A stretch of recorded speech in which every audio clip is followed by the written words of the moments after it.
Listen now to The Adventures of Sam Spade, starring Howard Duff in The Convertible Caper.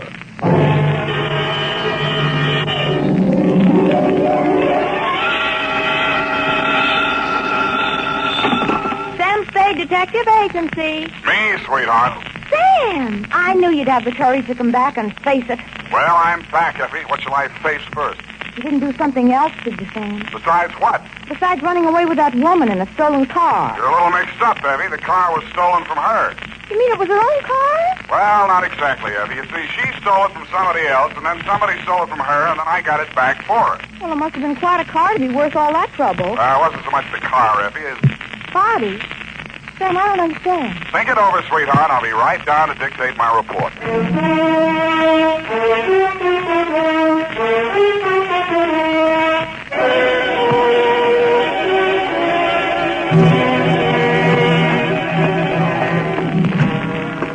Oh, Sam, look at you. Can't you take no for an answer? And just what do you mean by that, Miss Perrine? Claw marks on your face. Wrong again, sweetheart. She said yes, I said no. Hence the scratches. I knew she was that type the minute she walked into this office. That ankle bracelet and green nail polish. Green nail polish. Well, puce colored. This one goes to homicide, Effie. Oh, not another murder, Sam. What else?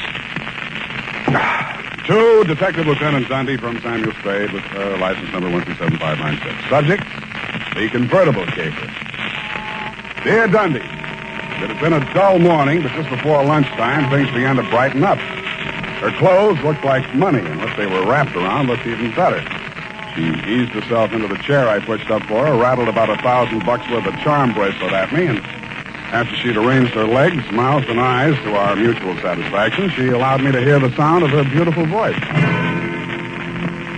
I do not know whether you will be interested in my case or not, Mr. Spade. Put your mind at rest, Miss Estrada. Estrada. Who knows? Perhaps I am merely a waste of time. My time is your time as you stay in the States, Mrs. Estrada. Oh, you are very simpatico, very kind. Yes. Entonces, my automobile has been stolen. When and from where?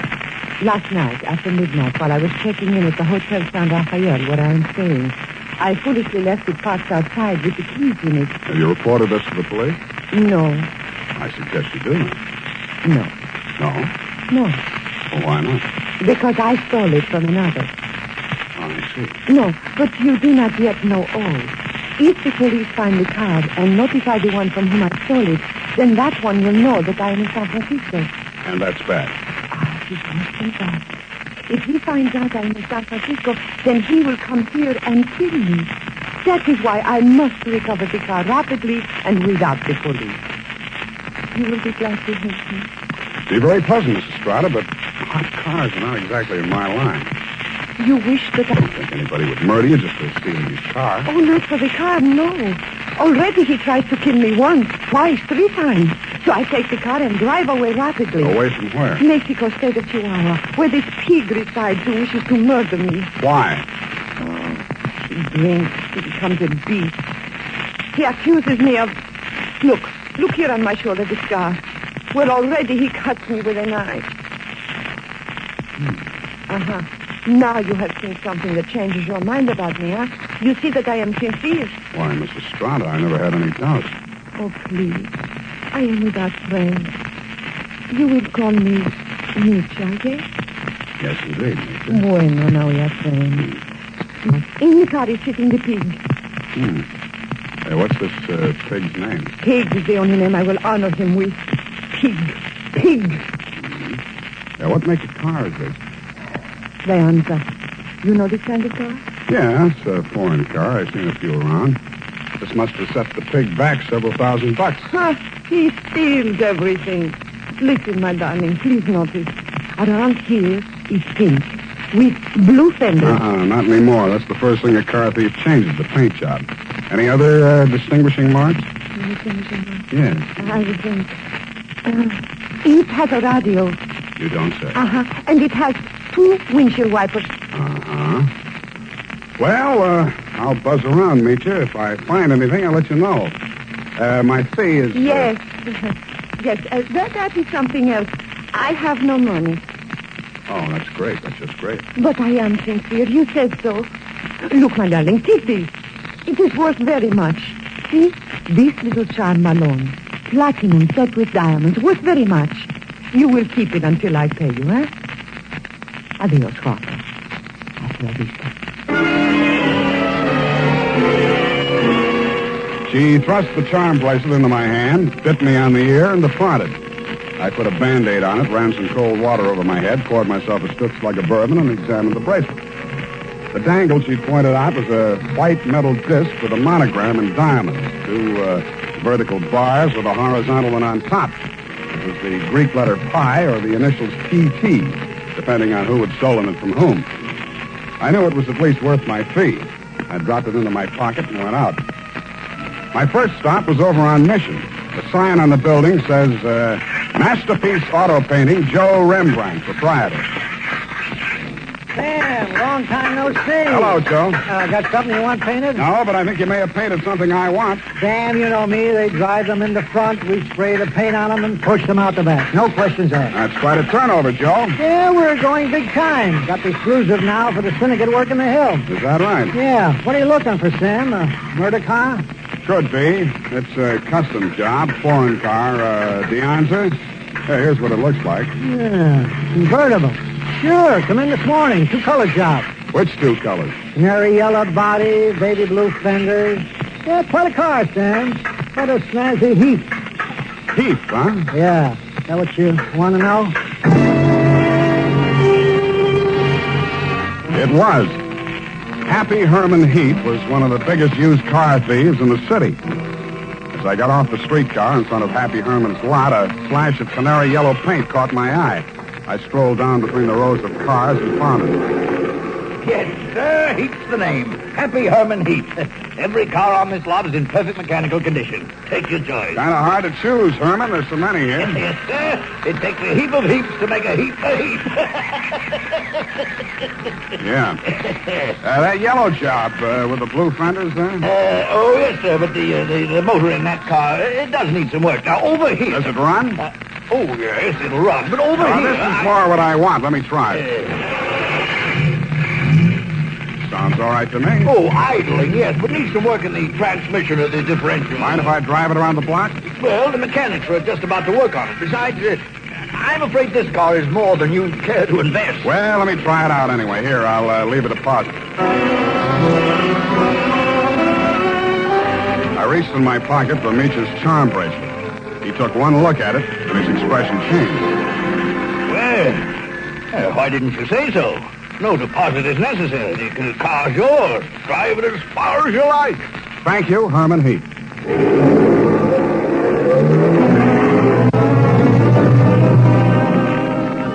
I took him at his word. I put the magic bracelet in my pocket, drove back to O'Farrell Street, parked in front of the San Rafael Hotel, slipped the doorman a buck to wash it for me, and went on into the lobby. The desk clerk said that Senorita Estrada had checked out 30 minutes before, leaving no address. I found the house dick in the bar and asked him for a rundown. Yeah, I remember her, Sam. Very nice dish. Any callers, Tiny? Yeah, two guys. Yeah? Went out when they came, ain't been back since. Who were they? You won't believe it, Sam.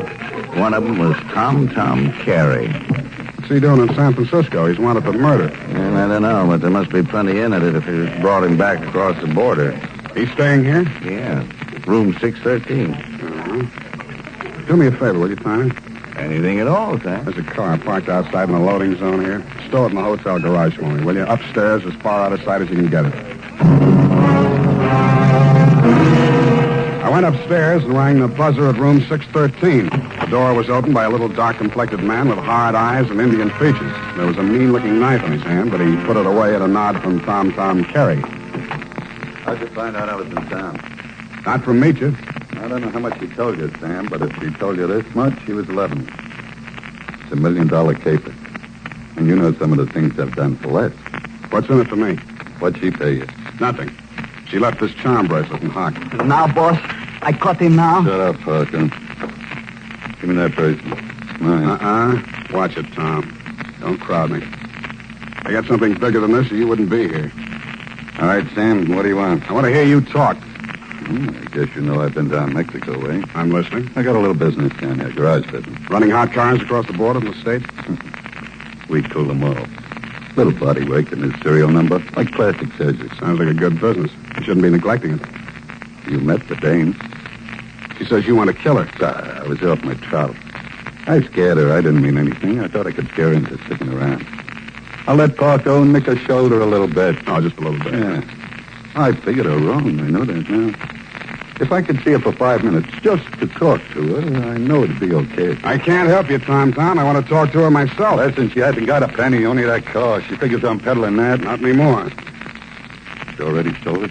Some car thieves took it. She hired me to trace it. Listen, Sam.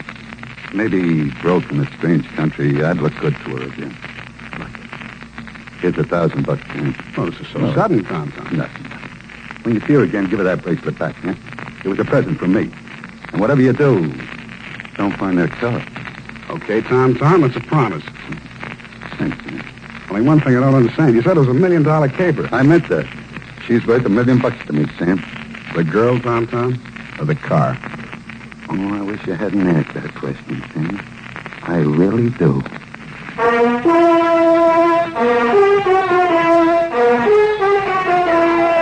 And now, back to the Convertible Caper. Tonight's adventure with Sam Spade.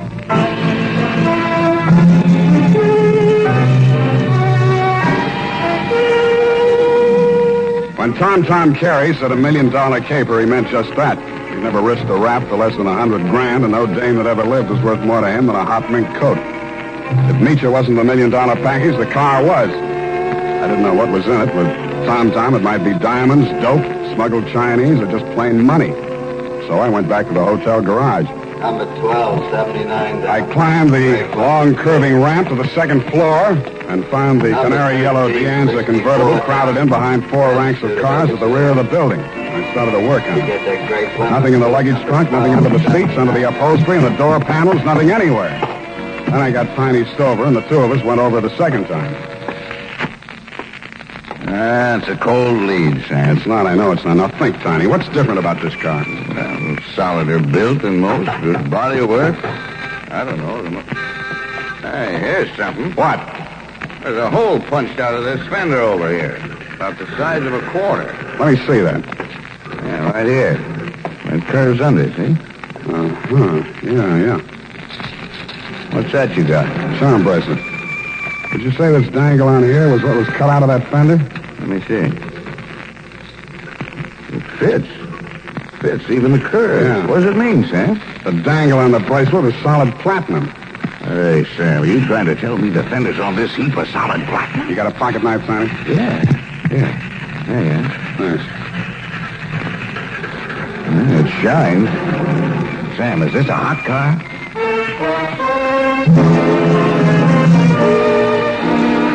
I didn't answer him. I didn't have to. He looked from the gray-white gleam of the bracelet shine to the square of paint I'd scraped off the fender and answered the question himself.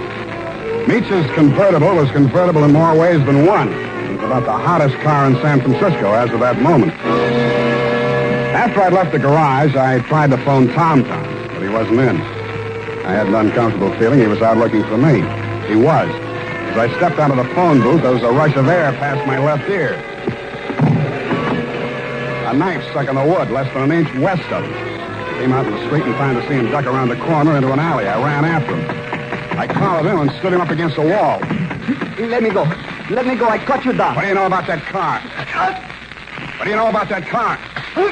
Come on, talk, or you get more of this. I don't know nothing. They don't tell me nothing. Where's Meacher? I don't know. Meacher don't know nothing either. Only Tom and... Tom, and who else? I don't talk no more. They cutting you in? I don't need no cut. The boss, he pays me good. 40 pesos.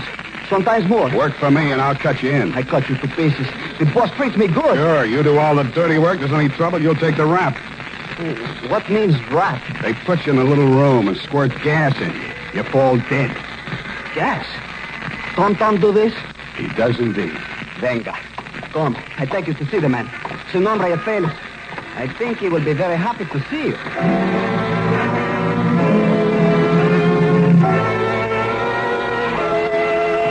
The place Paco took me to was about as high on Russian Hill as you can get. The house was old, faced in brownstone, and had a high iron fence around it.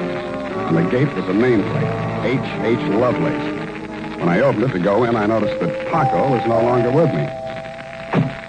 Oh, Mr. Spade, come in. The gray-haired gentleman who greeted me was wearing a wing collar, a carnation, and a very distinguished air. I could hardly believe it, but he was definitely, beyond the shadow of a doubt, none other than the one and only Happy Herman Heap. Well, Mr. Spade, I see that you're surprised. I'm overwhelmed, Mr. Heap. Lovelace, that is the correct name. For my avocation, I selected my first and second names, the H.H., you know. My full name is Herman Heap Lovelace. About that car, Mr. Spade. Yeah, about that. I must own that you outwitted me. I was rather proud of my little device, the disc on the charm bracelet, you know. When you showed it to me at my business establishment, I naturally thought you were authorized to take the car. Yeah, naturally. However, I'm not averse to enterprise in a young man, and I'm prepared to pay for my blunder. You said $1 million I still couldn't accept, Mr. Lovelace. Oh, why not? I was hired to recover that car for my client. It's not mine to sell. Well, it's certainly not hers. I don't care whose it is. All I know is that my client's life is in danger, and it has something to do with that car. Miss Estrada? Yeah. Excuse me one moment. Spade has arrived. Hello, Papa. That's all she said. Then she stood there looking at me in that way that made you not care who she was double-crossing or why. Then she turned to Lovelace, alias Herman Heap. How much does he know? Alas, everything, I fear. He has agreed to our terms? Yes. Good. I must have my bracelet back now, Sam. Sure, it's right here in my... I reached in my coat pocket for the charm bracelet she'd given me to keep for her. It wasn't there. It wasn't in any of my pockets. I guessed that it was in one of Paco's pockets. Mitya watched me fumbling, her eyes blazing with anger. Fool, you have lost it. We are helpless without that. I thought it was the car you wanted. Please, one thing at a time. I suggest that we first gain possession of the car. Yes, Lovelace, you are right. First, the car.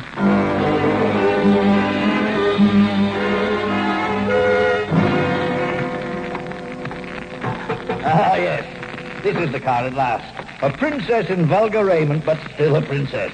No royal coach carrying a king to a coronation ever held such riches. Hi, you talk too much. Oh, I do. Well, take your place at the wheel, Mitya. We shall drive out of here into a splendid future. After you, Mr. Spade. No, Mr. Heap. After you. Yes.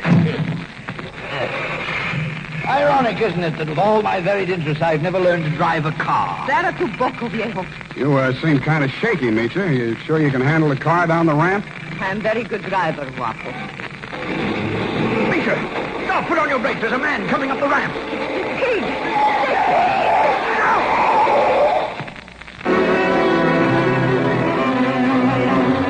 He was dead before I got to him.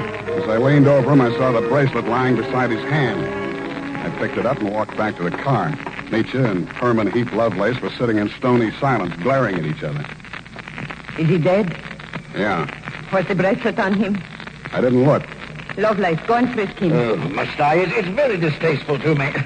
Come, Mr. Spade. You fool. We trust this detective. Go on. Very well. Get in, Sam. Get in. We leave him here. What's the matter? Is something wrong? Oh, nothing at all. Come back here! This is an outbreak, I mean, quick! Come back here, I say!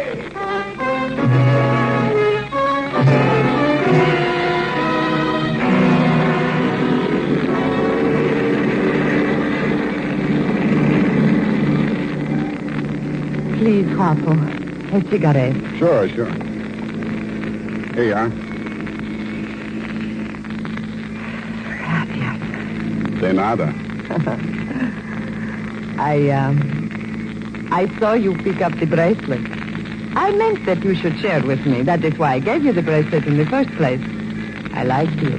Couldn't have been because you were safe as long as Tom didn't know where the bracelet was, and if you had to kill somebody for it, it would be me. Please, querida, what does it matter now? We are together, we have the car, we have the bracelet, and the pig is dead. That's what worries me. Oh, surely you do not think I meant to kill him. Of course not. Your foot just slipped. You stepped on the gas by accident. Yes, that was it. It won't stick, sweetheart. Not with me. But with the police?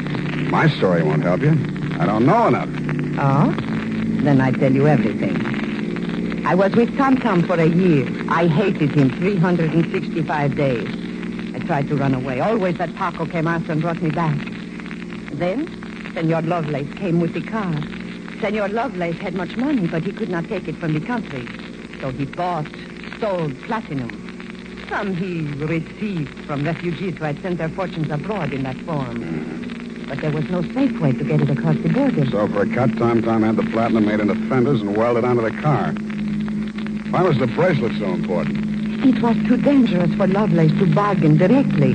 Tom was to get the money for the platinum and give the little piece of the fender as a token. Yeah. Lovelace would know who to give the car to when they showed it to him. That's why he let me drive the car off the lot, huh? I don't care, darling, even if you tried to steal it. Now we understand each other, no? You are tough, too. Tougher than Tom, I think. Well, Now we have everything for ourselves, you and me. What do we care for the others, huh? you make a good pitch, sweetheart. You look beautiful while you're making it. But I don't like you driving. What do you mean? Pull over. I'm driving this heap back to the city. No. I said pull over. I won't let you do it. I don't care what happens. Take it easy. You want to kill us both? Sure, I will kill us both. We die together or we live together. Yes or no? You're nuts. Answer me. The answer is no. Bueno, you will see I mean what I say. The fog thinned out just as we rounded a bend in the road. There was a point ahead with a sheer 300-foot drop to the sea. She jerked the car away from the pavement and steered straight at it. I grabbed the wheel and twisted it. The car skidded on gravel and slid sideways toward the cliff. I got the door open and tried to yank her out with me. She held on and kicked me until I rolled free.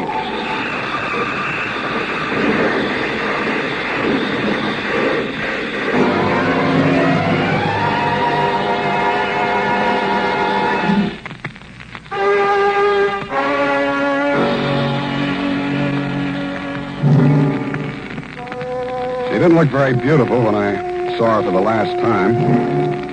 And the flashy convertible was a pile of junk. Very expensive junk, but junk all the same. I understand the federal men have confiscated the platinum and are holding Lovelace for questioning. I doubt if he'll crack. Nobody can embarrass a used car salesman. Period. End of report. Sam, do you really like this racket we're in? I hate it. So do I. But don't let's ever go into any other racket. It's a promise, sweetheart. Why, I'll never know. No need. Good night, Sam. Good night, sweetheart.